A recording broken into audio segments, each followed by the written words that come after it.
Hey, what's going on, everybody? It's Coach Matt over here, Primal Athlete Training Center, www.primalatc.com. Sorry I haven't put out any videos recently. As you can tell, I have been dealing with horrendous allergies. I'm 34 years old. I haven't had allergies or allergy symptoms since I was about 14, my freshman year of high school. So 20 years later, I have horrible allergies. Pollen around here is crazy in the Northeast. We got snow like at the middle of April. So the trees and everything is pollinating right now, and we are getting absolutely killed. So this is my first video in a while. I did not go anywhere. I am back just in time for the off season. And that leads us to our video today. Today's video, the question came in, and I've been emailing back and forth with a coach on the West Coast who I'm not going to name here because he's pretty well known, but we've been having this little debate about a system of training, which is called the Conjugate system. Now, this was made popular and this was made famous here in the U.S. by a guy named Louis Simmons at Westside Barbell. Now, without getting into the ins and outs of the Conjugate system, of the Westside Barbell method, you guys can look that up online. You can look that up for yourself. What we have been talking about has been dynamic effort. So if you research the Conjugate Method, you will realize, you would recognize that basically 2 days a week are dedicated to a maximal effort, the max effort method as it's been coined, where on usually the first day you're doing a maximum effort squat. So you're working up to, now what they say, it's constantly varying, constantly changing, but now what they're saying is a 1 rep max on the first day of every week. At least that's how we do it here at Primal. So your first day, typically Monday when you step in the gym, max effort squat. Now every week is a different type of squat. Could be a back squat, a front squat, safety bar squat, front squat to a box, back squat to a box, safety bar to a box, Zercher squat, close stance, wide stance, low box, high box, with bands, without bands. You can get so many different methods, different bars, different ways of hitting a maximal squat on the first day you're in the gym. Now, typically the second day you're in the gym, which for us would be the Tuesday, we're doing the same idea, but with some type of a press. Now, typically in the Westside method, you're going to see a bench press. You're going to see a variation of a bench press, maybe a bench press to a 1 board, bench press to a 2 board, benching into foam. You could see cambered bar, football bar, all these different types of bars, with bands, without bands, with chains, without chains. Again, hundreds of different ways to vary, but you're working up to a 1 to 3 rep maximum for that day.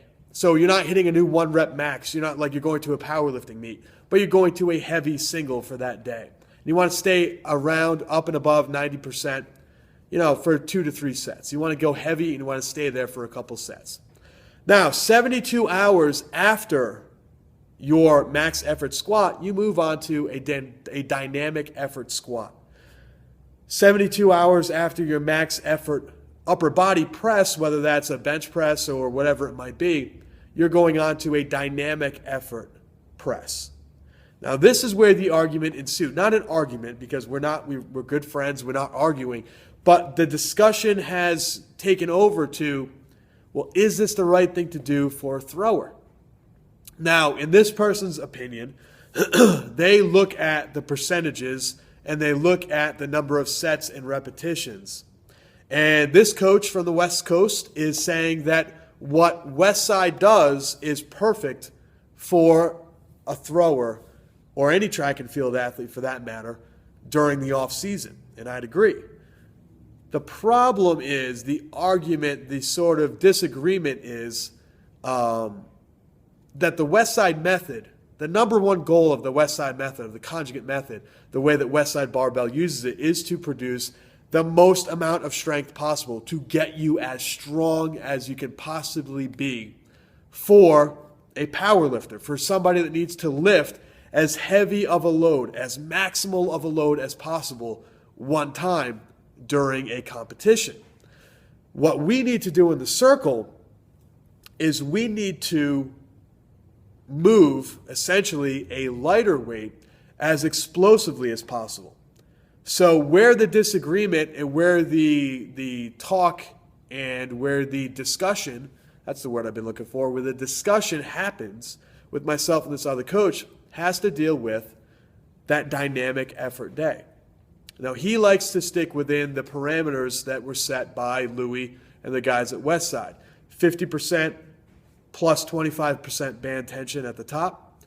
55% plus 25% band tension. 60% plus 25% band tension. So on the 3-week wave, first week, 50% plus 25% band tension, essentially 75% of your max at the top, 12 sets of 2. Second week, you're dealing with essentially what would be 80% of your max, 12 sets of 2. And then, so 2 repetitions, 12 times. The third week, you're at 85% of your 1 rep max when you add in the bands, 10 sets of 2.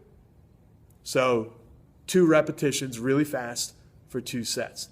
My argument is that that is speed strength, like Olympic lifting, speed strength.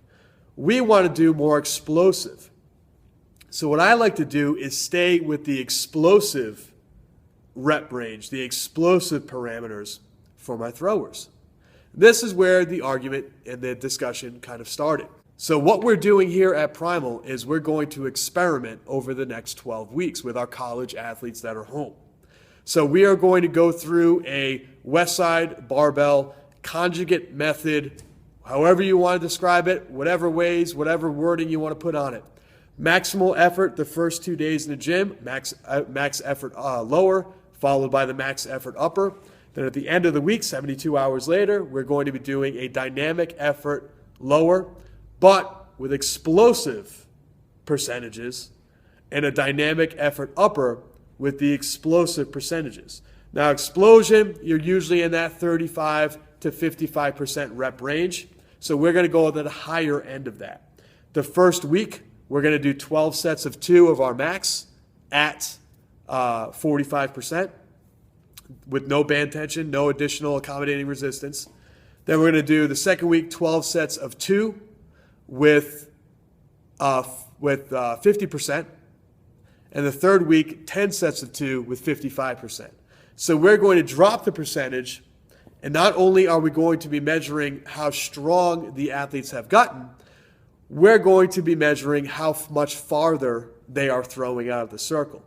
Things like their arm speed, their explosiveness, how high they can jump. We're going to be testing that as well at the end of the 12 weeks. So we're going to see what works. We're going to see what carries over, what gets more explosive, if it's the speed strength in the typical Westside Barbell method, or if it's going towards the explosive percentages as prescribed in all the different charts out there. And again, you guys can research that all you want.